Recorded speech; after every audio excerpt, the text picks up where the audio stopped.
Age వల్ల fertility మీద effect పడుతుందా? ఇది అందరూ అర్థం చేసుకోవాల్సిన విషయం. అది కపులే కాదు, ఈవెన్ ఫ్యామిలీ మెంబర్స్ అర్థం చేసుకోవాలి. మన కంట్రీ ఇండియాలో పిల్లలు వాళ్ళ జాబ్ గానీ, ఎడ్యుకేషన్ గానీ, మ్యారేజ్ కానీ, పిల్లలను కనే టైం గానీ, అన్నిటిని వాళ్ళ ఫ్యామిలీతో డిస్కస్ చేసుకుంటారు. ఫర్టిలిటీ అనేది డిస్కస్ చేసుకోవడానికి కొంచెం వెనకాడతారు.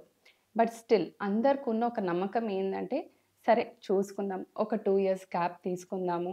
తొందర ఏం లేదు. ఒకవేళ న్యాచురల్ కాకపోతే ఐవీఎఫ్‌కెళ్దాము. సో, పిల్లలు ఎట్లైనా పుడతారు అనేది అందరూ నమ్ముతూ ఉంటారు. బట్ సైంటిఫికల్లీ, మెడికల్లీ ఇది కరెక్ట్ కాదు. సో, ఏజ్ అనేది చాలా ఇంపార్టెంట్ రోల్ ప్లే చేస్తుంది. ఐవీఎఫ్ అనేది గ్యారంటీ ట్రీట్మెంట్ కాదు. ఏజ్ పెరుగుతున్న కొద్దీ ఐవీఎఫ్‌లో గూడా మనకు సక్సెస్ రేట్ అనేది తగ్గుతూ ఉంటుంది. ఇది ఎలా? సో, పుట్టుకతోనే ఒక ఆడపిల్లలో అరౌండ్ 10-20 లాక్స్ ఎగ్స్ అనేది ఉంటుంది. అది మెల్లిగా తను టీనేజ్ వచ్చే వరకు ఆ సంఖ్య అనేది తగ్గుతూ వస్తుంది. ఈ 10-20 లాక్స్ 3-4 లాక్స్‌లోకి మారుతుంది. దాని తర్వాత 30కి ఇంకా తగ్గిపోతూ ఉంటుంది. 35కి ఏమవుతుంది? ఇది తగ్గిపోవడం అనే క్రమం చాలా ఫాస్ట్‌గా తగ్గిపోతూ వస్తుంది. 37కి ఎగ్ కౌంటే కాదు, క్వాలిటీ కూడా తగ్గుతుంది. అరౌండ్ 40 ఏజ్‌కి న్యాచురల్లీ అనేది ప్రెగ్నెన్సీ రావడం ఒక వింతలాగా మారిపోతుంది. సో, ఇది వాళ్ళ స్ట్రెస్, లైఫ్ స్టైల్ దీన్ని బట్టి కాదు. బయాలజికల్లీ వాళ్ళలో అయ్యేది ప్రతి ఒక్కరిలో అయ్యే ప్రాబ్లమ్ ఇది.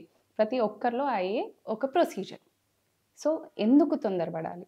ఏజ్ పెరుగుతున్న కొద్దీ ఏమవుతుందంటే క్వాలిటీ ఆఫ్ ది ఎగ్స్ తగ్గిపోతుంది. సో, యాస్ ఎ డాక్టర్ ప్రతి పేషెంట్‌తో నేను చెప్పేది ఇదే. నాకు కౌంట్ అనేది ముఖ్యం కాదు. క్వాలిటీ ముఖ్యం. సో, 20 ఎగ్స్ వచ్చినా అందులో ఎన్ని ఎగ్స్ బావున్నాయి? ఇది మనకి ఇంపార్టెంట్. అలా అయితేనే ఎంబ్రియో అనేది గట్టిగా ఉంటుంది. సో, క్వాలిటీ లేని ఎగ్‌తో ఏమవుతుందంటే అది స్పెర్మ్‌తో కలవదు. ఒకవేళ కలిసినా ఆ ఎంబ్రియో అనేది స్ట్రాంగ్‌గా ఉండదు. వీక్‌గా వచ్చే ఎంబ్రియో ఏమవుతుంది? ఒకవేళ అతుక్కున్నా సరిగ్గా అతుక్కోదు. లేదు అతుక్కుందనుకోండి మిస్‌క్యారేజెస్, అబార్షన్స్ అనేది అవుతూ ఉంటుంది. ఏజ్ అనేది చాలా ఇంపార్టెంట్ రోల్ ప్లే చేస్తుంది. ఇంకొకటి చాలామంది ఏమనుకుంటూ ఉంటారంటే, సరే చూద్దాం, కెరియర్ ఈజ్ ఇంపార్టెంట్. ఇప్పుడు education important. Career, financial stability ఇవన్నీ అయిపోయాక ప్లాన్ చేద్దాం అన్నట్టు అనుకుంటూ ఉంటున్నారు. సో, ఇది తప్పనేది నేను అనట్లేను.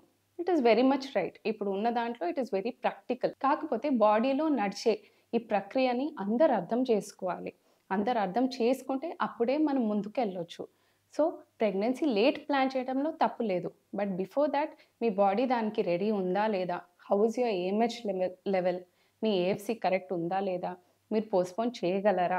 మీ బాడీ ఎట్లా ఉంటుంది? Is your body ready for it? అనేది అందరూ తెలుసుకోవాలి. సో, ఇది కపులే కాదు. ఈవెన్ పేరెంట్స్ అనేది ఈ అవేర్‌నెస్‌ని పిల్లల్లో గూడా పంచాలి. ఫర్టిలిటీ ప్రాబ్లమ్‌ని ముందే ఒకసారి డిస్కస్ చేసుకోవాలి. అండ్ ఒక చెకప్ వెళ్ళడంలో తప్పేం లేదు. ఒక చెకప్‌కెళ్ళండి. ఏజ్ రిలేటెడ్ ప్రాబ్లమ్స్ ముందే ఏమన్నా వస్తున్నాయా? కొంతమందికి ఇప్పుడు మనం 37, 40కి తగ్గుతుందని చెప్తున్నాం గదా! కొంతమందికి ఈ చేంజెస్ 30లోనే జరుగుతుంది. సో, అట్లాంటి చేంజెస్ ఏమైనా ఉన్నాయా లేదా? ఇది చెక్ చేసుకోండి. So, on the whole IVF is never a guarantee. ఐవీఎఫ్‌లో కూడా 40 ఇయర్ ఏజ్ ఉన్న ఎగ్‌ని మనం 20కి తీసుకురాలేము. 35 ఇయర్స్‌కి మీకు సక్సెస్ రేట్ అనేది వితిన్ 35 ఇయర్స్ ఉంటే మంచిగుంటుంది. అదే 35-40 ఉంటే మేము కొంచెం తగ్గుతుందంటాం. అబోవ్ 40 అనుకోండి చాలా తక్కువ సక్సెస్ ఉందనేది మీరు వింటూ ఉంటారు. So, age is not just a number. Even if you are going for IVF లేదా మీరు ప్రెగ్నెన్సీ ప్లాన్ చేస్తుంటే ఎగ్ క్వాలిటీ ఏజ్‌తో ఎఫెక్ట్ అవుతుంది. ఐవీఎఫ్‌లో గ్యారంటీ అనేది ఉండదు.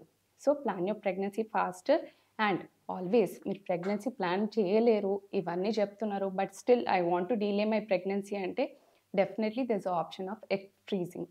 Thank you.